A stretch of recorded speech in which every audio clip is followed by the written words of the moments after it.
Hello and welcome to another episode of Webflow and Code, where I teach you the underlying code you're writing in Webflow. Today is episode number 4 of our Webflow Forms Masterclass series. And today we're going to be looking at more advanced form fields that you can only achieve using HTML embed element. So if you want to learn more about advanced form fields, then please stick around.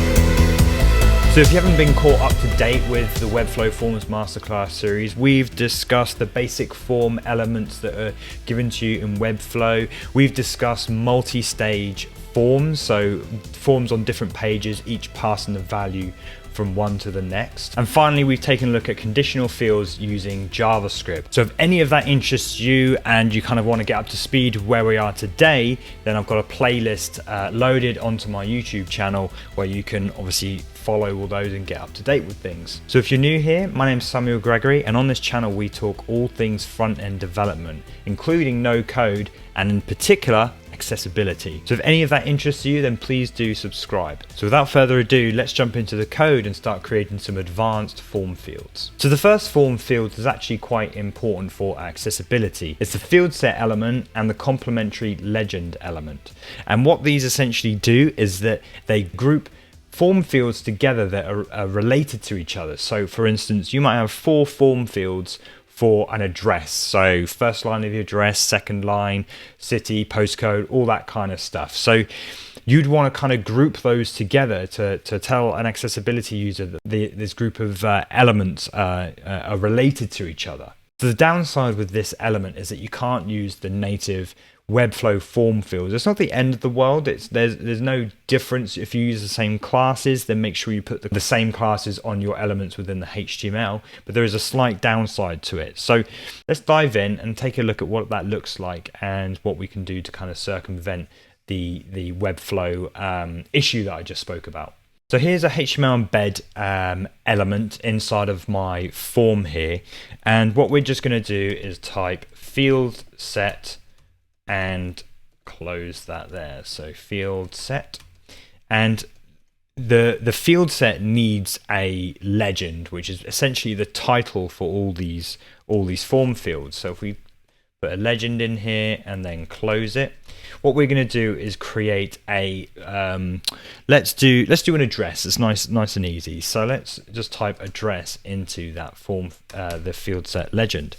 And now here is where we create our elements. So let's quickly nip through these.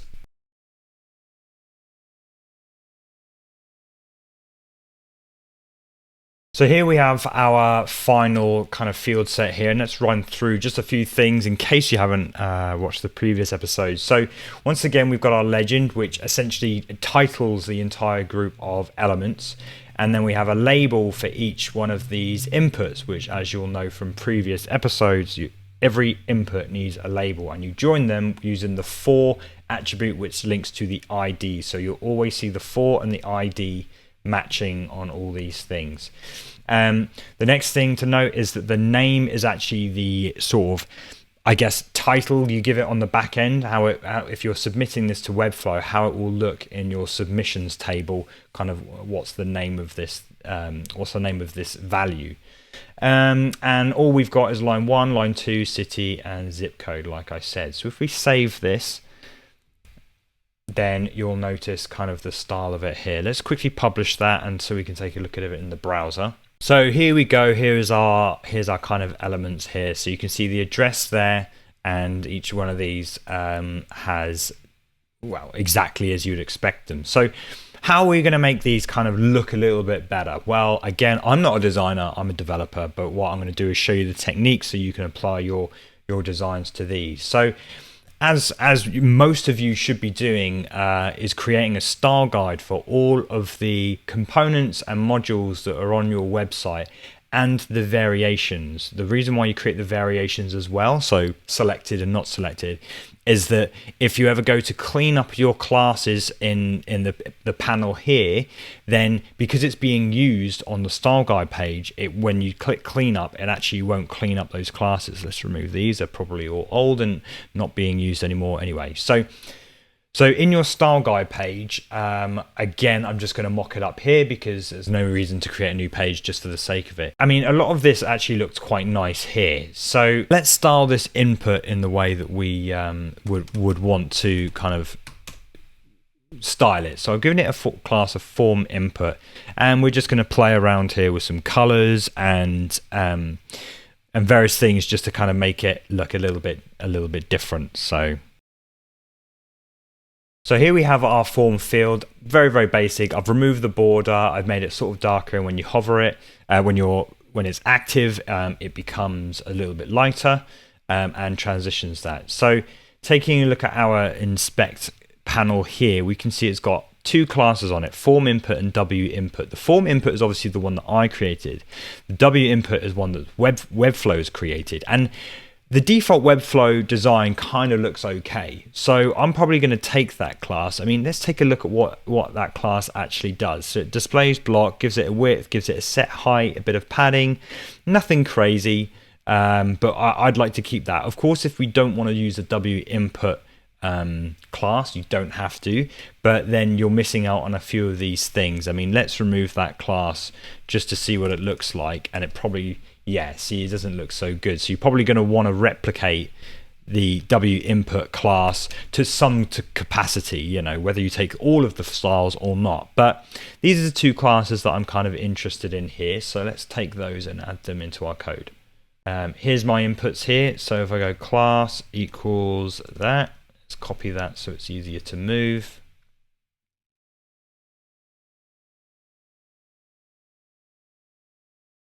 So now we're starting to see how all of our sort of elements, they sort of fall in line with each other. So there you go, there's the field set element and the complementary legend element. Let's take a look at the very, very interesting data list element. So a data list element, actually, you can think of it like an autocomplete feature for a text input.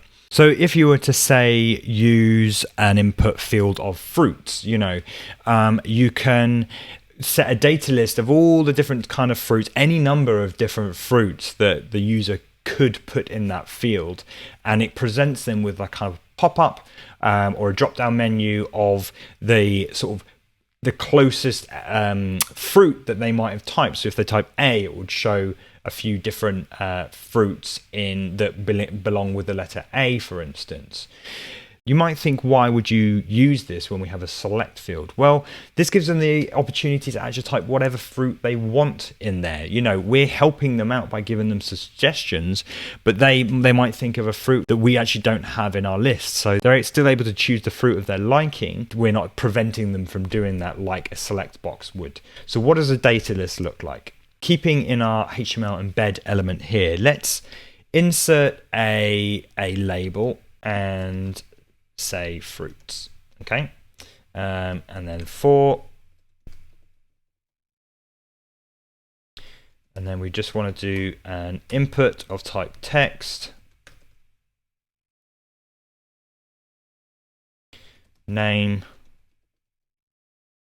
fruit, ID equals fruits, and let's give it the same sort of class.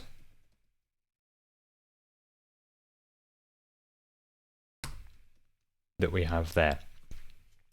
So a data list looks like this. It can go anywhere in the form field, but it's probably sensible to keep it in the, obviously near the element that it's referencing. And inside of a data list, we want to give it a set amount of options. So we go option value apple.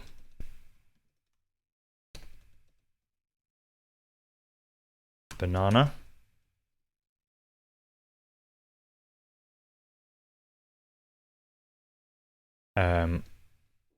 pear. Right, let's just do some 3 there. So the way we link these now is that if we add the list property onto our input, this list attribute needs to reference an ID. So we can't say, let's say fruit here, to make it singular, and then the list is plural, because this references an ID, and of course we know that there can only be one instance of any ID on the page. So, and then we give this an input of fruits. So now these are linked together. We've got our fruits here. Now, different browsers are going to render this differently. So you're going to have to make sure you're you're happy with the way it looks across all the browsers, and what you might do to modify the styling so that you can make it look the way you want. But you can see in Edge here, I get a little drop down. But if I click here, I actually see my data list there. I can completely ignore it and type my own fruit, like I say, dragon fruit. And that's perfectly acceptable. Or if I start to type apple, then you'll see that data list actually reduces, and I'm able to select that and then submit my form. So that's just about it for the data list element. It's actually really kind of handy, and you can really create an intuitive user interface if you're pre-thinking about what a user might select, or popular things that a user might want to type into a text field, and you can preempt that by being with the data list element. So let's now look into output. Now, output is a weird one. It doesn't really submit anything to the back end, but it's kind of useful if you're building an interactive kind of website. The output simply is there to say what the output of one or more fields. So for this to work properly, we actually have to write some JavaScript to get it to work. So what we have here is an example of what we're trying to do. So we've got a text input here with a number in it, and we've got a range slider here. More on that next week. And here you can see the output element, which is simply just giving the user some indication of what is the output of a sum that I'm doing in JavaScript. And when we change the slider, you can see that the output is actually changing. And we can make this into 30, and we're taking the value of this, plussing the value of that, and outputting there. Let's take a look at the HTML and see how this has been created. So looking into our HTML embed element, all we have is an input field, two input fields, and our output field, right? The first input field is of type range. Again, more on that next week. And the initial value is 50. So we're setting the value when the page actually loads, and then we just have a plus there just in the middle. This isn't doing anything, this is just text. And then the second input field is actually of type number, so it's a text input field, and the initial value is 10 like we saw.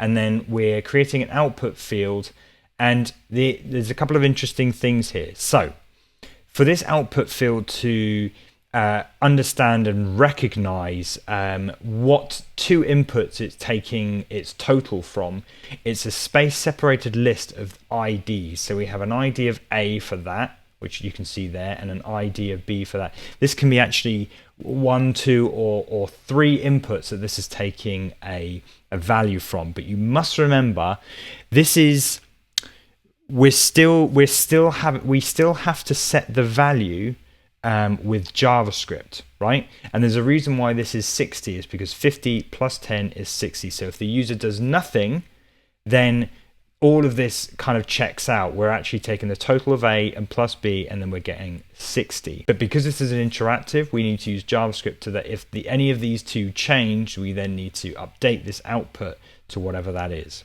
The second important aspect of this output is the ARIA live. Now, we've briefly spoken about ARIA roles on this channel, and ARIA live is when something is changing, do you want to announce that to the screen reader? Now, there's two values that two values that we're interested in taking. We can have assertive, or we can have polite. Now, assertive, as soon as this is updated, it will announce to the user that there's been an update on the web page. With polite, it will wait until the user is idle after a few seconds of not doing anything, then it will announce the change. I would be hesitant to use assertive in this case because the update is happening. You'll see now the update is happening relatively quickly. So polite is probably the best way to go here. So there's the basic HTML markup. Let's now take a look at the JavaScript and how that's created. So taking a look at the JavaScript, once again, I'm using jQuery in the below the body tag here. And if this doesn't make sense to you, then I'd suggest jQuery or JavaScript video, which I'll link up into the cards. But if you're here and you're following the journey, you'll probably be able to understand it. But let's quickly walk through this.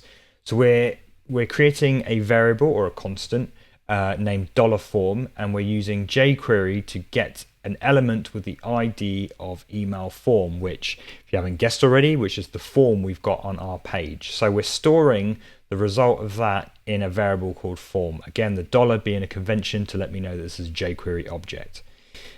There you go, aren't I nice? I've just done this without using jQuery. So at the top here, we've got the jQuery function, and the bottom here, there's a non-jQuery function. So let's go through the jQuery one, and then I can quickly go through the non-jQuery one. So once again, I said that we have a jQuery object, and the first item on that object is the raw form. And we can access any elements, any inputs with IDs just by naming that ID after the dot here, and we're actually getting the value. So this is the range slider, so whatever value that is, as the user moves that range slider, we're getting that. And because it returns a string, we want to make it into a number by using parseInt. And we're adding the element with the ID, or the form input with the ID of B, and we're getting the value of that. So we're just plussing those two together, basically. I hope that kind of makes sense. I'm getting a bit distracted by this this square braces here, so I'm just trying to simplify it, right? So we're adding the two inputs together. This could be three inputs. This could be however many inputs you want to then show into that output. And so finally, on each input this function is firing, finally we're getting the element with the ID of result inside the form, which, if you remember, is actually the output element itself. We gave that an ID of result, and we're saying the value is equal to the total, which is this constant here.